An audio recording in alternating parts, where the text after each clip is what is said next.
एकच महिना उरला आहे. मग शेवटची घंटा वाजली, कारण शाळाच बंद होणार आहे, ते पण कायमची. हीच शाळा आपलं दुसरं घर होती. इथेच पण वाचायला, स्वप्न पाहायला शिकलो. मला आठवतंय, पहिल्या दिवशी अक्षरही ओळखत नव्हतो. मोठे स्वप्न पाहतो, पण शाळा बंद होत आहे. शाळा बंद होणं म्हणजे ज्ञान बंद होणं नाही. मग आपण आता कोणत्या शाळेत एकत्र जायचं? आपण एकाच शाळेत ऍडमिशन घेऊया. नाही, तसं नाही येऊ शकत, कारण माझ्या बाबांनी माझं ऍडमिशन मोठ्या शाळेत घेतलंय, ते पण मामाच्या गावी. ते आता मला तिथेच पाठवणार. मला पण मुंबईला काकाकडे पाठवणार आहे. मी त्यांना सांगितलं तुम्ही ज्या शाळेत जात आहात तिथे माझं ऍडमिशन घ्यायला, पण ते बोलले की तिथे तुमच्यापेक्षा भारी मित्र भेटतील.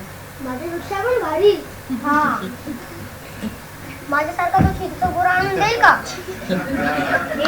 तिकडे त्यापेक्षा पण भारी पिझ्झा आणि तुझ्या एवढं आईस्क्रीम पण भेटत. हो, खाल्लंय, काय भारी लागतं. मग आपण आता एकत्र शाळेत नाही, मजा मस्ती नाही, आपण त्याला काय करू शकतो? ही शाळा का बंद होणार आहे? आपण परत चालू करूया का? कशी चालू करणार?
सोना उगले उगले हीरे मोती, मेरे देश की धरती, मेरे देश की धरती, मेरे देश की धरती, सोना उगले उगले हीरे मोती, मेरे देश की धरती, मेरे देश की धरती।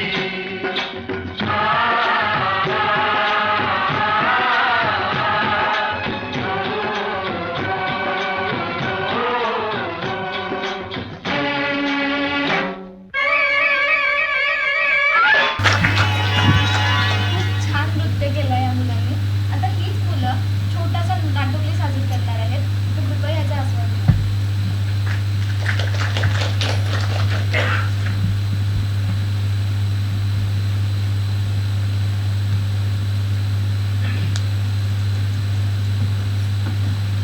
Hey Bandu, what are you doing?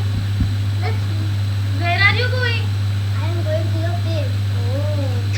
वा बंडू, तुम्ही किती छान इंग्लिश बोलता. माझी माझी मुलगी पण इंग्लिश मीडियमला शिकते. ती खूप हुशार आहे हा. आता इंग्लिश शिवाय पर्याय नाही बघ.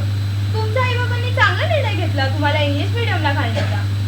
सॉरी काकू, आम्ही इंग्लिश मीडियम मध्ये नाही, आम्ही आमच्या मराठी शाळेत जातो. हो, आम्हाला इंग्लिश पण तिथेच शिकवलं आहे.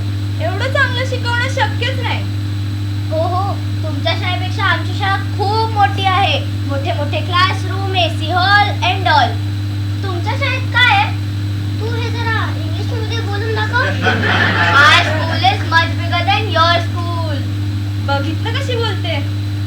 बोलणं म्हणजे शिक्षण नाही काकू. मग काय असतं? भाषा फक्त संवादाचं साधन असतं, शिक्षण नाही. होय. पिंकी, मला सांग, स्पेनची राजधानी काय आहे? आम्हाला जनरल नॉलेज नाही शिकवत, मग काय शिकवतात? काकू, आम्हाला हे म्हणायचं नाही की तिची शाळा वाईट आहे, पण शिक्षण हे आपल्या मातृभाषेतूनच झालं पाहिजे आणि भाषा ही नेहमी व्यावहारिक असली पाहिजे. मग इंग्लिश शिकायचं कसं? इंग्लिश आता शिकणं महत्वाचं नाही, इंग्लिश हळूहळू शिकलं तरी चालतं. आणि जर तुम्हाला इंग्लिश शिकायचंच असेल तर तुम्ही क्लास पण लावू शकता. तरी सुद्धा मी हिला इंग्लिश मीडियमलाच ठेवणार. बघितलं, मी तुला म्हटलेलं आपण यांना मराठी शाळेत आणू शकत नाही. या लोकांना मराठीचा काय इतका तिरस्कार वाटतो? किती लोक मराठी मीडियम मध्ये शिकून आज मोठे झाले. जर त्यांनी ठरवलं असतं इंग्लिश मीडियम मध्ये शिकायचं तर कदाचित ते आज एवढे मोठे लोक झाले नसते. हीच माणसं होती जी आता गावात शाळा सुरू करायला धडपडत होती आणि आता हीच माणसं ती उकळून काढत आहेत. पण मी माझ्या मुलीला आपल्या गावच्या शाळेत टाकणार आहे. खरंच म्हणजे मी आता ह्यांच्यासोबत जाऊन शाळेत मस्ती करू शकते. आपणच आपली मराठी शाळा वाचवली पाहिजे. धन्यवाद. आपली मराठी शाळा वाचवण्याचं पूर्ण होईल. म्हणजे परत आपण एकत्र शाळेत जाऊ शकतो. मग ह्याच्यावरच एक डान्स हाऊस